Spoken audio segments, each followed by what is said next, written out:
Hey, welcome everyone. November 8th, 2020, another Soapbox Sunday here. We've got some good topics today. Let's dive on in. All right, as you guys know, I'm a big Western Electric fan, so I'm always out searching auctions and various things for Western Electric gear. Here recently, I was cruising eBay and I came across this auction for some Western Electric solder.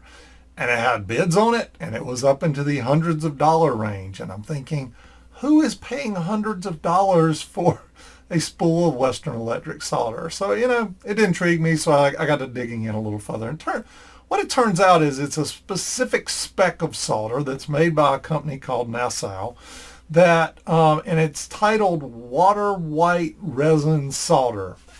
I don't know exactly what that means other than probably back in the day, really good solder made to some really good specs. It's this spec 7076, and that was a kind of an AT&T spec.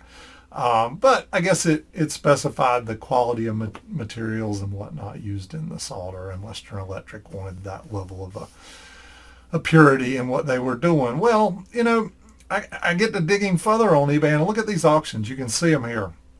It's insane. There's lots of these spools out there for $300, $400, $500, $600, $700, and I'm blown away about who would spend this kind of money on what I would consider to be old solder. So then I get to looking at the spools and I'm thinking, gosh, I've seen some of that before. So what I do, I headed down to the barn, started opening up boxes, and sure enough, right there is a box of. I found a box of. This solder, and it's actually the highly desirable, really fine solder here, like you would use in building a tube amp or whatnot. And what's crazy is if somebody would have been at my house with me and we'd have ran across this box and they would have said, "Hey Mark, you got a bunch of solder there, could I have some? I could use some," I would have been, "Sure, take the whole box. I don't need it. I use fairly new solder here. I love the MG Chemical stuff. This is 6337. I just think it's great stuff, and I probably would have chunked this, but now I'm keeping it for prosperity's sakes. But it's just crazy how sometimes the name outlives what it really is. I don't think this solder is any better than this solder, and this is probably a $26 spool. And I think the Western Electric name in this case is just outlived itself. Made great amplifiers, made great theater sound equipment back in the day, made great speakers, but solder, and they didn't even make this solder. It just happens to be the solder that they used. Crazy stuff. All right, next topic.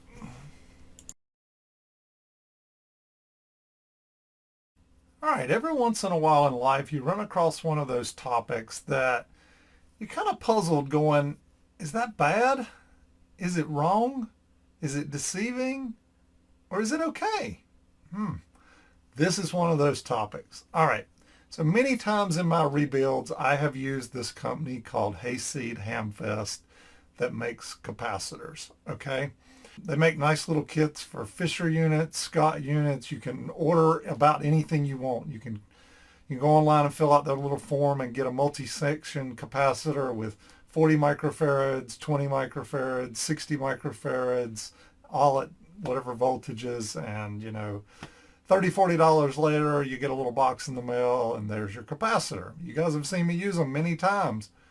Well, recently I was cruising through the forums on the social media, and I came across this picture here. The individual that posted to this basically said they dropped their amp or was mishandled and they broke off this CAN capacitor. And look what's inside. So here's where it gets interesting for me. I assumed all along that Hayseed Hamfest had bought Cornell Doubler or CDE or somebody's capacitor winding equipment, and they were winding capacitors and making them just like they used to be made, okay? Turns out what they're really doing is stuffing can caps, which there's where my dilemma lies. That's not necessarily a bad thing. I have cut out and gutted, mini caps in my life and put modern capacitors inside of it, sealed it up, and used it to keep the original aesthetics of the amplifier. I guess where I'm torn is nowhere on their website, nowhere does it list that they are stuffing capacitors. It says, let me let you read it here. All right, on the front of their website here, if you read it, brand new made-to-order multi-section capacitors and recap kits for ham, SWL, audio gear, and more. Custom units available at no price penalty and no minimum quantity.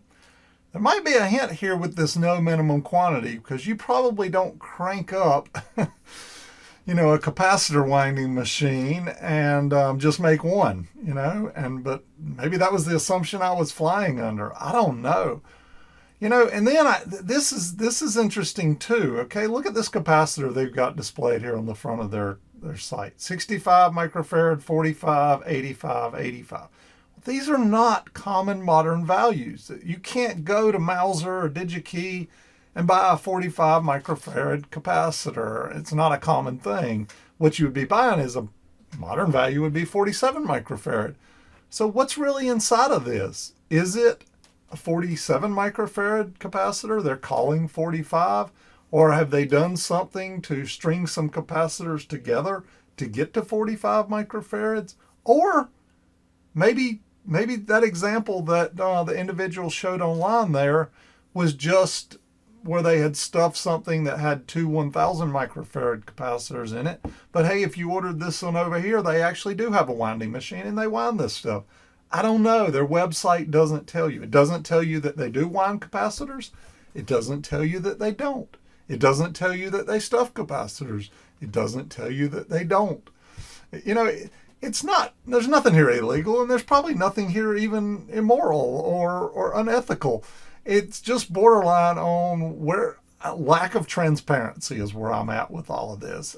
I've just got big question marks. So maybe I'll shoot them an email and see if I can get something. Maybe they'll see this video. Maybe they'll respond. Maybe you guys have some clues. If so, post down below. I think this is going to be a hot topic.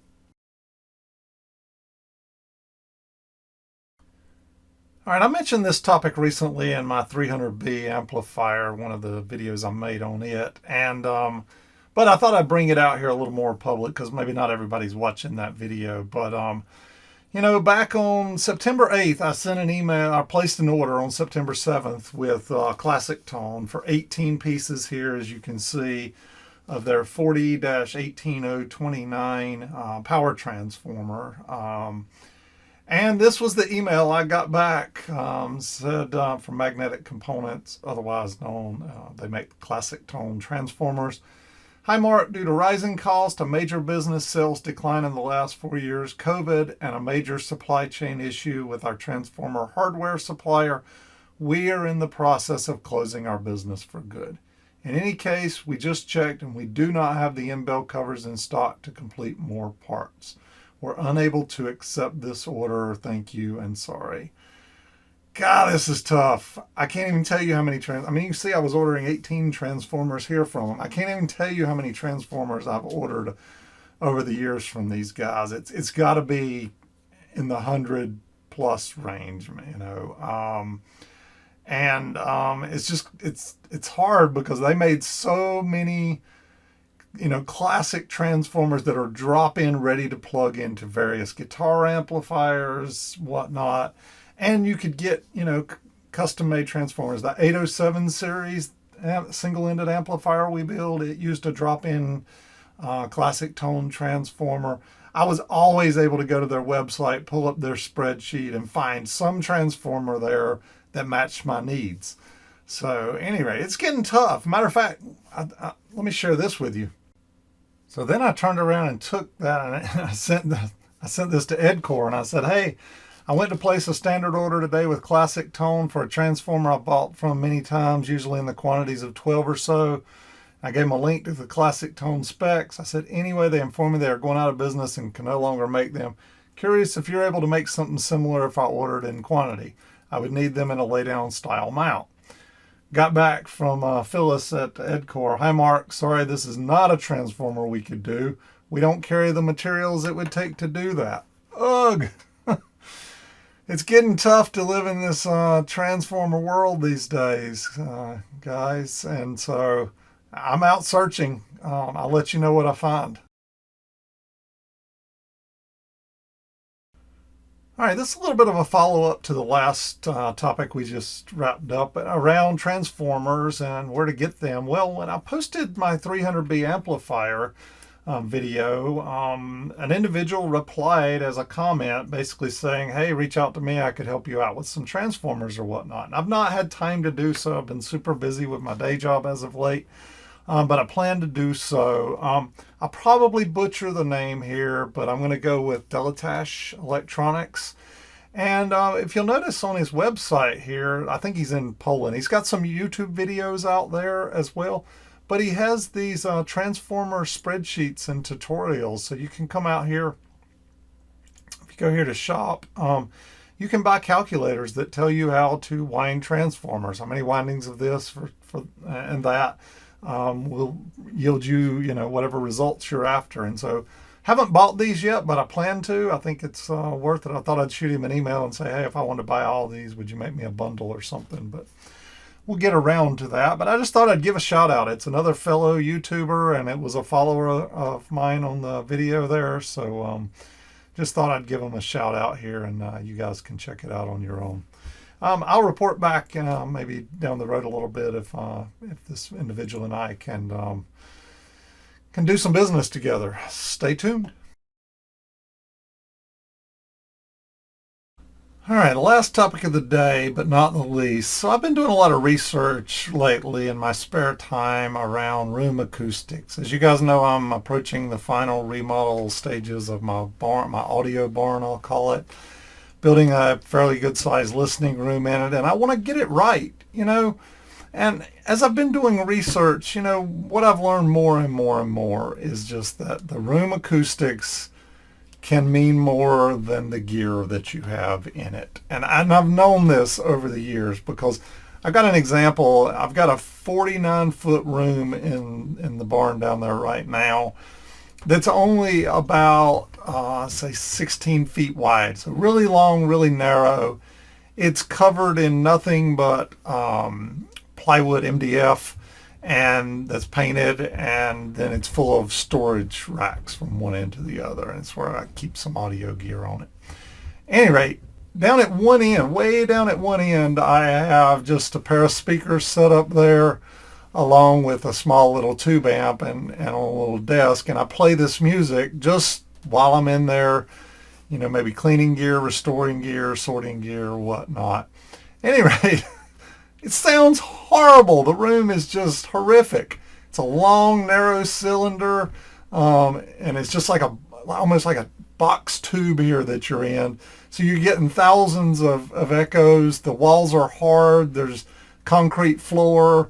Hard MDF ceiling. There's nothing there to really absorb anything. It's full of metal shelves, and it just, you just get a lot of echo. So no matter how good of a system I would put in that room, it just doesn't sound good. And I've put a lot of different amps on that little table down on the end and listened to them, and it's just the room's not right for it. So anyway, here's a video I came across from Pearl Acoustics. I think it's worth the 10, 12-minute watch that it is. I think this guy nails it right on the head, and it's worth your watch. So check it out, and give me some thoughts down below. And hopefully when I get my room built, I can have some of you guys over, and hopefully we'll get it right, and we can listen to some of the same gear maybe downstairs in this hollow room, and then we can carry it upstairs and listen to it upstairs, and we can actually prove how much of a difference the room actually makes. All right, I'm going to call it a wrap with that. Thanks for watching, everybody. Had fun today. We're doing well health-wise, having a lot of fun. Still got a lot of construction going on here at the house, and hopefully I can get them back down to the barn here in the next few weeks and finish it up, and then we get our hobby time back and get over here on the bench and do some more fun stuff with you guys. So thanks for watching, everybody. Have a great weekend, and stay safe.